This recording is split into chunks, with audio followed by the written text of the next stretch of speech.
Welcome back, everybody. So excited to have you here.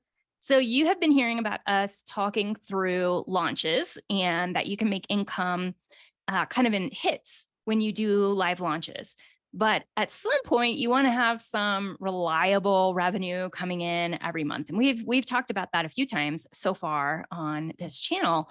And Tamara happens to be in a space of setting up the back end of some evergreen sales funnels. And so I wanted to hear you talk us through like how you even approach that, because it's a lot to have to think through. And I know that you've been building it out. So I would love to also see what you've been doing and if you're willing to share it and what you're liking about it and what you're feeling like is maybe limited or you're not so sure about. Yeah, so I think that, we've talked a little bit about recurring revenue. So you can do a launch, for a live program, for example. And once you've done that a few times, you've recorded the content. Potentially someone might come to you in August and be like, hey, I really need step-by-step, or I really want to do the marketing intensive. And then your answer might be, oh, well, that's cool. I'm doing a launch in March, Right. or in December. And then they got to hang around. And so, some people might kind of see that as like, okay, well, that's fine. That's building some hype. But there's also something to be said for the accessibility of like allowing someone to take the self-paced content when they actually need it. And I think it speaks to the different forms of urgency. There's the external urgency of like, Amber is available right now. She's doing her training series and then she's going to be available. And so I need to buy it right now. And then there's the internal urgency of like, I've got like childcare for August. I don't know who does, but let's say childcare for August. So I could open my practice now. I could get all my ducks in a row. Amber's not launching now, but I've got my internal motivation to do this. Why can't I watch the videos? And so what I've been learning about is like, how do we make that available in a way that still provides some sort of support? So potentially it could be joining the alumni Facebook group. Potentially it could be submitting some kind of questions or something like that. So there's still some sort of support, but also allowing people to just do it in their own time. So this is why I also don't love drip. I don't like making people wait. Nope. I don't like it for myself. I don't like it for other people. I don't find it overwhelming when I have access to everything. I just want to pick and choose what I need, and so I want to make that available for other people as well. And so what I've been learning about is like with recurring revenue, like how can we do that? Okay, how can we do that with live stuff? So, when you have an ongoing, so I've got a few groups that run all year. So that's my recurring income for the year. But what about things that aren't live? Like, what about things where someone could go to the website, see step-by-step, or learn to love online therapy, for example, and then they're like, oh yeah, I want to do that now. How can we encourage people to take the leap? Yeah. And so I'm new to this world, really, of basically, I don't get that many like drive-by buyers. I don't get that many people just sort of coming upon my website and being like, oh yeah, no, people tend to know me a little bit first, and they tend to go there for a specific reason, or they know what they're gonna, what they're there for.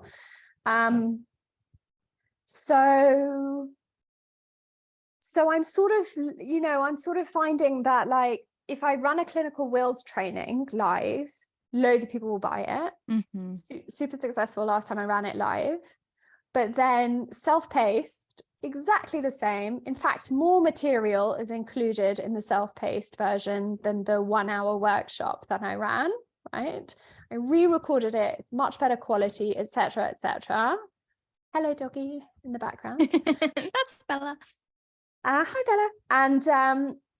And yet, like, nobody goes there because I'm not selling it. I'm not telling anyone about it. There's I'm no not posting traffic. it. Right. Exactly.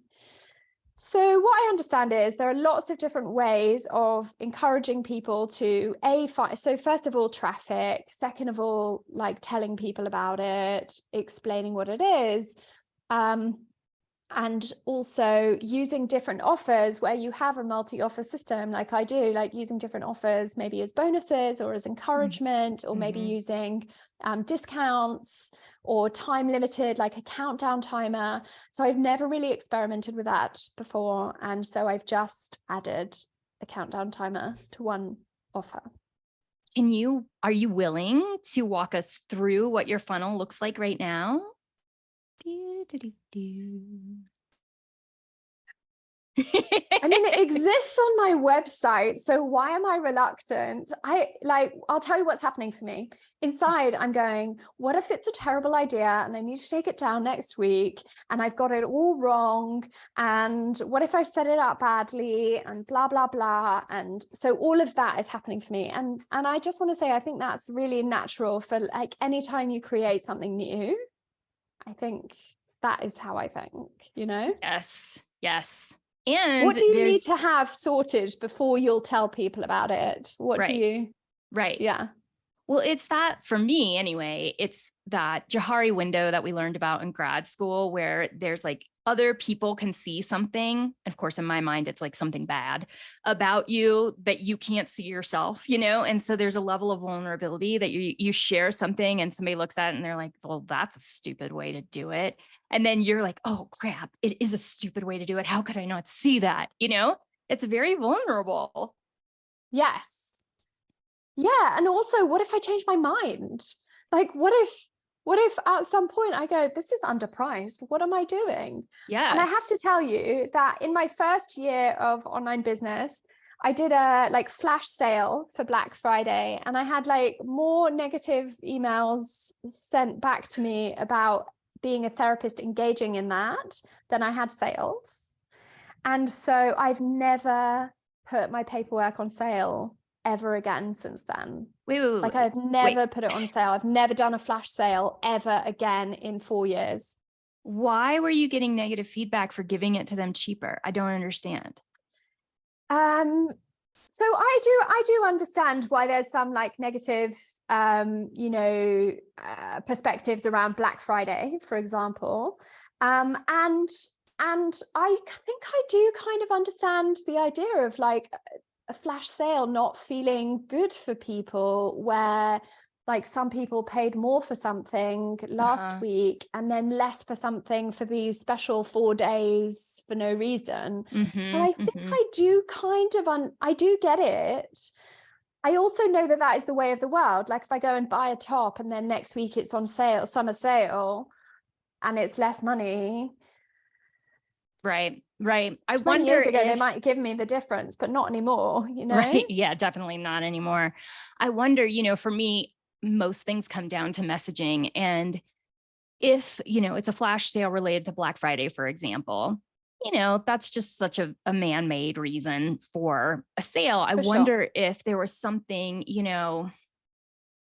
I don't know, like I'm picturing, let's say it's Black History Month and you have a flash sale and then 50% of the proceeds are going to go to a charity or organization, and so part of the reason you're driving the business is in response to this particular month and celebrating this month. And, like, I wonder if there's context that we can provide, or for example, I'm going to be upgrading I'm making this up. This is not true. I'm going to be updating my paperwork that I sell in January with these 3 things. And like, I need some motivation to make myself do it. So everybody who buys now is going to get 20% off, and I'm going to get you the new paperwork in January, like, I think sometimes the context helps. I think as long as it always feels like now is the best time to buy. Yeah. Like now is the best time to buy, not if you wait 3 months, and I think there's definitely something about context. And so, for example, I didn't sell anything of my own for Black Friday last year, but I did send out an affiliate, like I made a document with affiliate links and promotions, and then all the affiliate income that I made, I donated. So I was promoting other people who had amazing offers. I was hooking up my audience with things that they wanted and they needed, and they were getting great offers, but then I wasn't engaging in Black Friday in a way that I didn't want to, right? Yeah. So there was something like very intentional about the design of it. It was kind of fun. Lots of people did it. It wasn't like, it's not like a super, there were lots of people that did it. And it was kind of cool to see like how people were, supporting and promoting other businesses and things like that. So I do think there is always some sort of context. I worry a little bit about like timers and giving discounts for a certain amount of time and what's a fair period of time and things like that. So I think I'm only going to find that out by like doing it and then getting emails telling me off, potentially, or someone being really happy about it. Maybe at some point I ask for a lot of feedback from people. So maybe at some point asking questions, in an email. I can show you how it looks right now if you're interested. I'm very interested. And while you're pulling it up, there's something that happens in the sales funnel world that I don't ever want to do because it feels so shady. And I'm reminding myself, Amber, don't do this. When I have like unsubscribed from an email, or I was going to buy something during an urgency window and then I didn't. And then I get an email afterwards being like, hey, you didn't buy. Will you buy for 50% off? That makes me mad. I'm like, oh, so if I had bought earlier, then I would have spent 50% more money than I needed to spend. If only I had known your sales funnel, I could have waited and got 50%. I do not like that. That feels super slimy, unfair. For sure. There's loads of things like that. I mean, I'm happy with the downsell, but I'm not happy with the same offer for less money. Agree. And I also don't, this is pretty specific. I don't love when it's like, you can have the zero support version of this for like, this, but that's not what you wanted. You really wanted the full support version. So I think that like, I like the idea of self-paced if that's what people want, but I also want people to know there are plenty of like live versions that, like some people I love doing courses in my own time. Me too. At the time that I want on 2 times speed or 1.5 times speed, right? But plenty of people need to go to live calls and that's okay, We just need to be like, honest with ourselves about how we're going to learn best. Right. Okay, I can't share. You need to enable sharing, please. Sorry. Let's do that. That's okay. Okay, so while you're doing that, I have a signature program. I'm saying that in very signature program because every time I create something, I consider it a signature program.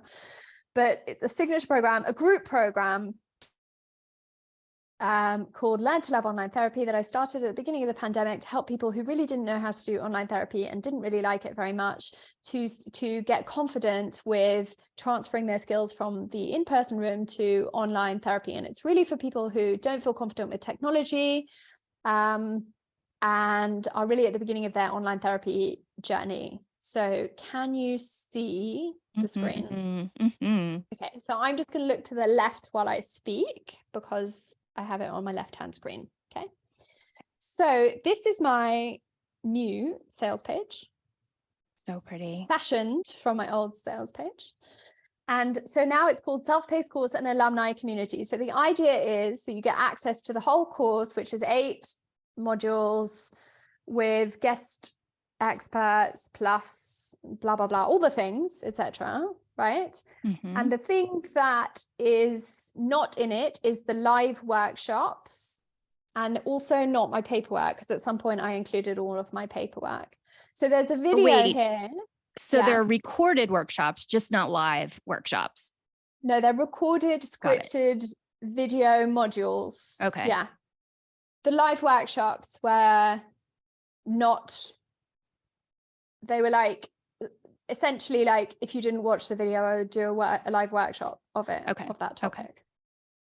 But these are like scripted, you know what I'm like, scripted, professional video, blah, blah, blah, blah, blah, all that stuff. Okay, so this is actually just a testimonial video. So I did an open house at some point for my third launch, and I don't think I could get this many people to come to it now, but at the time I had like, I don't know, 15 or 20 people came, alumni, grads, and they came and they shared. So there's like a 4-minute video that we put together, which is like people sharing about the course content. And I made sure it was all about the course content and not about the live workshops, you know? So then there's an explanation. And so this is the funnel basically, is instead of drop your email below and I'll send you the waitlist email, it's drop your email below and I'll send over a special link for you to save £100 off the full price. If you want to know what the full price is, then we go down to, so here's a bit of the information. I want to save. So I'm testing out 2 different methods. So you can use this form here, or there's a pop-up, which is not working. It's really frustrating. Okay, so pricing plan. So here's the live cohorts. This is what I sold it for last time. I sold it for 1,297. And this includes everything in the self-paced, plus it had live workshops. I would pair people together for experiential work. And then I also put in my paperwork pack because most people were buying it on top of the course. And then I did like a welcome and a graduation call. So the self-paced version is immediate access. That's a heck of a deal of a price. Right? Yes, you may change your mind about this price later. Exactly. Well, so that includes £500 of paperwork. That takes it down to 800 if you really take the full price of the paperwork out. So I figured 50%, because it's 50% less time with me essentially. And then they get the workbook. It's 100 pages. It's totally amazing. And if I do say so myself, and the video modules, and you can also join if you want live support. You can also join with a 25% saving, the practice pod, which potentially means you would be able to join me for a whole year and get 3 months free, right? Wow. Which is more than that money back, because it's £200 a month. And then guest expert interviews, and then also you get the community as well. So you join the alumni community, which is like, it's super amazing for referrals and things like that. So then the same thing, I've already tested this, so it looks unlocked, but then potentially that's there, and it pops open and gives you a form to fill in, and then there's the explanation about the rest of it. So you can actually see the whole course content. Like you can go in here and you can see all the, you know, everything that's like what's included, all the different things, all the tech demos, all the, you know, all that kind of stuff. And so that's basically, that's the thing. And then what happens is when you put your email in, I don't know if it will work because I've tested it so many times, but we can try. I'm just gonna, let's see if I can try another test email and see what happens. Who knows if that will work? Who knows? So this is basically like an evergreen sales page. There we go. Yeah. And then so I put my email in, and then it sends me to a new page that has a countdown timer. So I've got 3 days to sign up at the discounted price. So I can click on there. There's the checkout, and it's got the. It's beautiful. Thank you. So yeah, that's how it works basically. So question, and I know we have to wrap up soon, but what are you going to be doing to funnel people to this evergreen sales page? Are you going to have like an email sequence that goes out to, you know, folks as like, let's say they've joined your list, they get a few nurture emails. Is there going to be a sales sequence that would lead them to this page? That's a good question.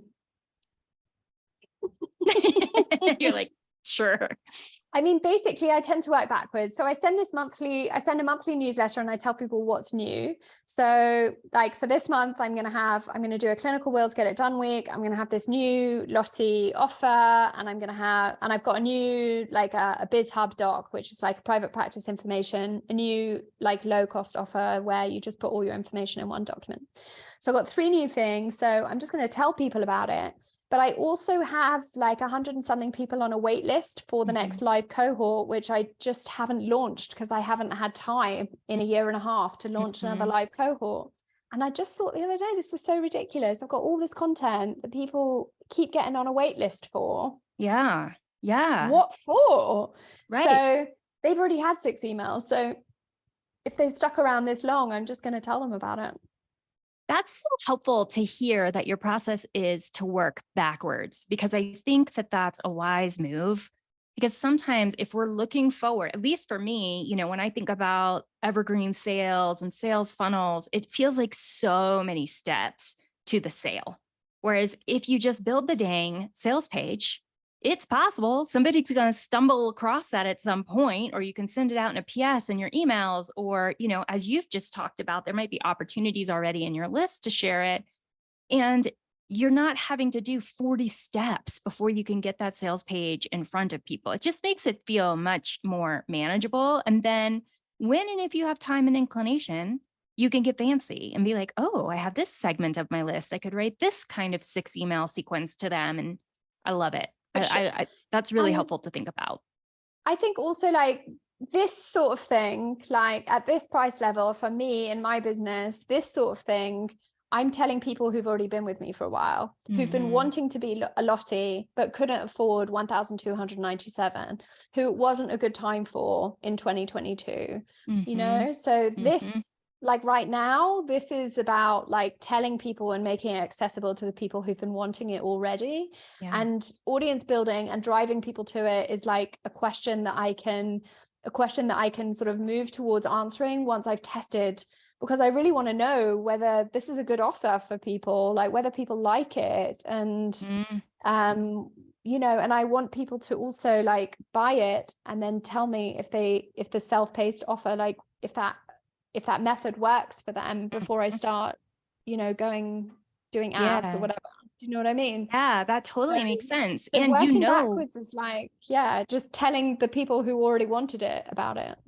I love that. That's so freeing. That's very freeing.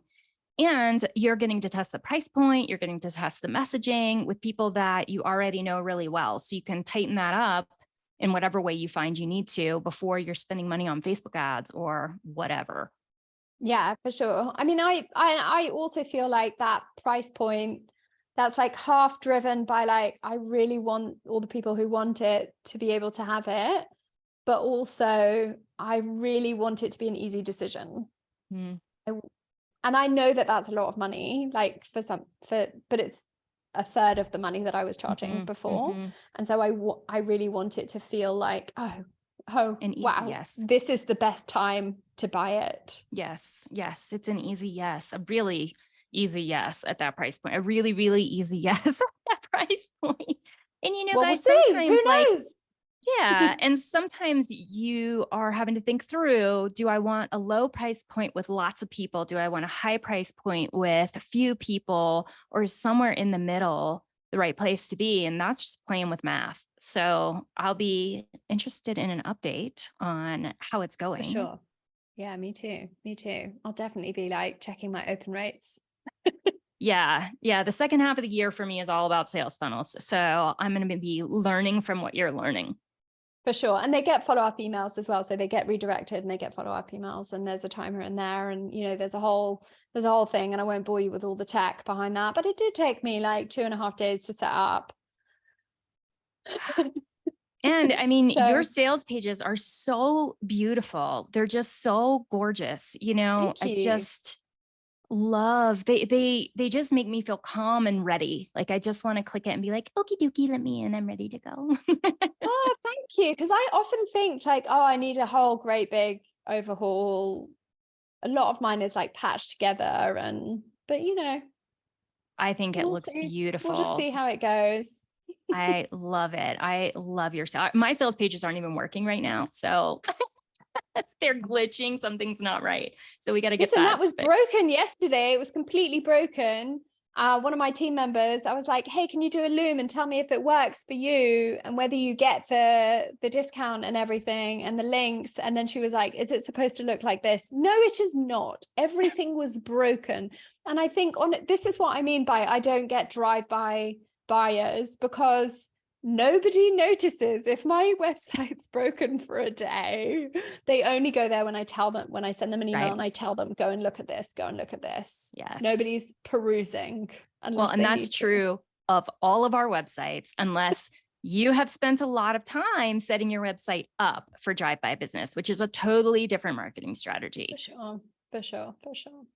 Thanks so much for asking me about that. I'm going to go spend the day in bed being like, oh no, I talked about my evergreen funnel. The vulnerability hangover is freaking real. It is real and it's normal. So if you guys feel it, join the club. It's a normal thing. All right. Thanks for joining us again. We'll talk to you soon. Bye.